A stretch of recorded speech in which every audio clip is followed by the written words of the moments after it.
I'm fine, thank you. This is Frances K with Calabash Hard Talk, and today it's emergency Calabash Hard Talk. You know, we do have emergency ones sometimes, and we've got a gentleman here who is, I'm not going to give up much about him because we want to know about him. So this is your girl, Frances K with Calabash Hard Talk, live on Facebook, and also we've got the recorded one going on as well. I'll hand over the calabash to you, but before I do, this calabash to me, it represents freedom of expression. So when the calabash is passed over to you, it's your freedom to say whatever you want to say, but which can actually influence the next generation as well and inspire them. And this is Calabash Hard Talk. The calabash represents peace, freedom of expression, as I said. In Sierra Leone, where I'm from, we use it for marriages. And when we actually give the calabash to our family, it brings people together. And wherever they bring the calabash out, is laughter. And some people use it for palm wine as well. So I'll pass over the calabash to you as it's Calabash Hard Talk. Thank That you. is it. So why did you choose that calabash? I chose it because it looks more natural to me, and the carvings there that I can see, it's a strong artistic artwork from Africa. That's why I chose this. Okay, that's And good. I believe a lot of effort must have gone into this because I prefer natural things. That's why I chose this. That's good. Have you ever seen a calabash before, sir? Definitely. I have. You've seen one I've before. drank palm wine also from it before, and I've seen it grown up on trees as an African man. Okay, that is good. Have you ever used one before yourself? Like I said, I've drank palm wine out of it before. Okay, that's good.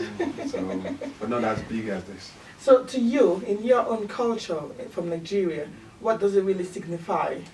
Calabash, to me, it signifies true sensitivity to me because you can use it to drink and it's so tender that if you drop it, it breaks. It breaks. So, and calabash cannot be replaced.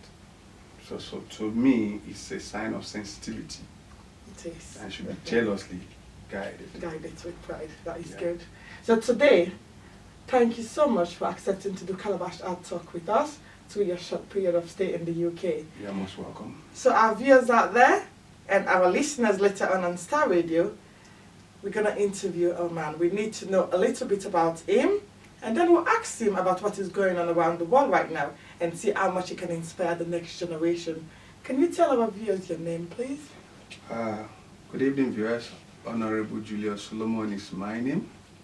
I'm from Nigeria. I'm an administrator and a chartered tax practitioner by profession.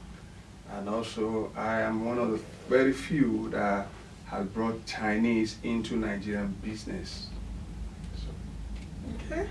So can you tell us a little bit about your background, which school you actually went to, and how you grew up, and what was your journey like in life? Okay, like I said, I attended a primary school in Lagos.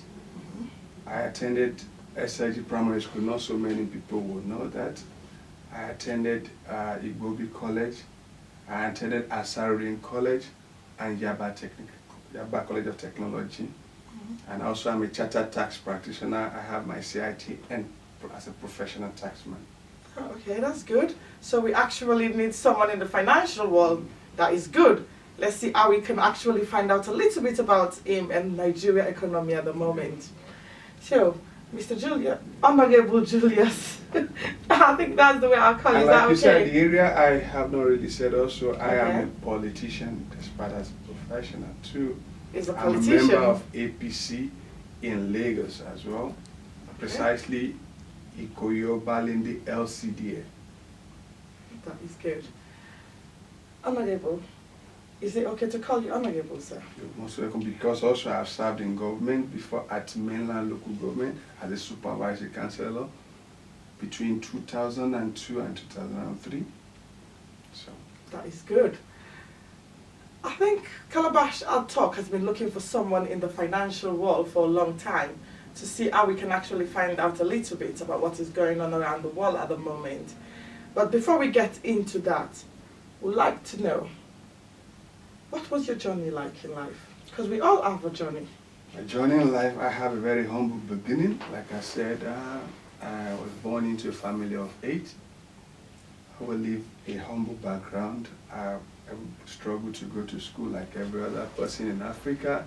I'm not that type that from my early age I started getting things together to make sure I get myself educated. And you know, when you're born into a family of 8, you know what it means. And about 5 boys, 6 boys, 2 girls growing up together, really tough. But then it's one thing to be born into that kind of families, another thing to relent and feel that there's no way out. But throughout my life in journey, I believe that I need to get there. I need to get my education right. I need to move at the right place. Refuse to join the bad gangs, then that's where I am today. So education was the key for your success? Very well.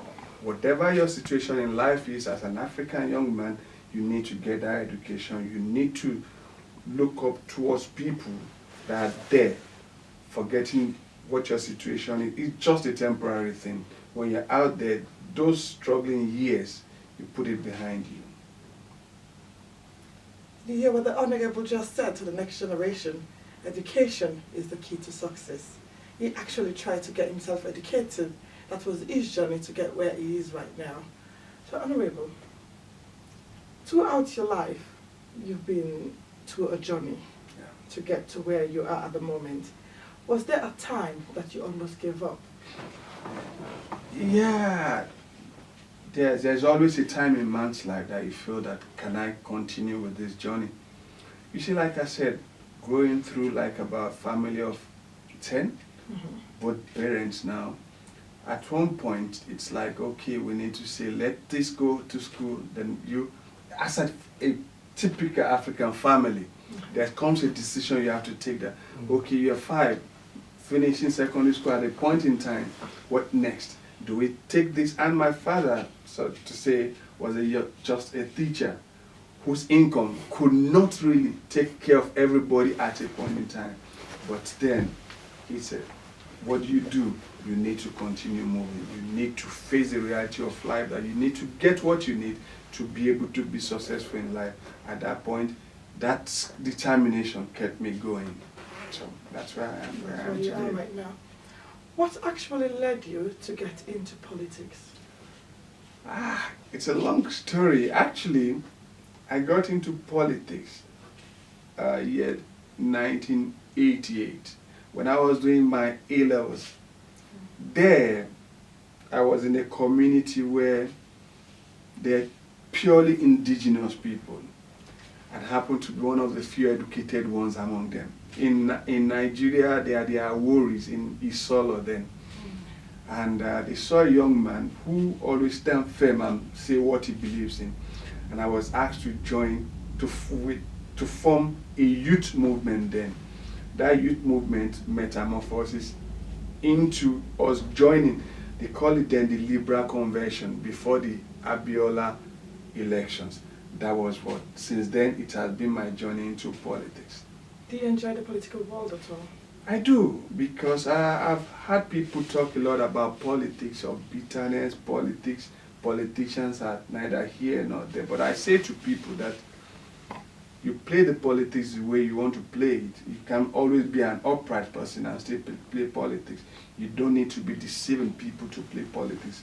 But then it's tough. But then when people know you for who you are and what you stand for, then they move along with you. Honorable, you're a politician, and in Nigeria we've got a lot of upcoming politicians at the moment who need mentors and people to inspire them. Do you consider yourself as a good politician? I do, because I've always, you can't say who you are except you get the feedback from people to tell you who you are. And the feedback I'm getting from people is that they will really want to play politics the way I play my politics without bitterness, and also encouraging people to get into politics and to achieve and aspire to get to where they want to be and believing in themselves. So if you're a good politician within your region, the feedback you're having from people, positive, and have there been negative feedback at all within your political world? And if so, how did you deal with it at that moment? Concerning me or politics in yourself, because this is Calabash Hard Talk, is regarding you, your own opinion about things. Yeah, you see, you cannot be a perfect man all around. Some will believe in you. Some will always say that, look, you are a hardliner. But you know, in politics, not everybody like you being straight. When you are straight, some things that you are saying it because you are a politician.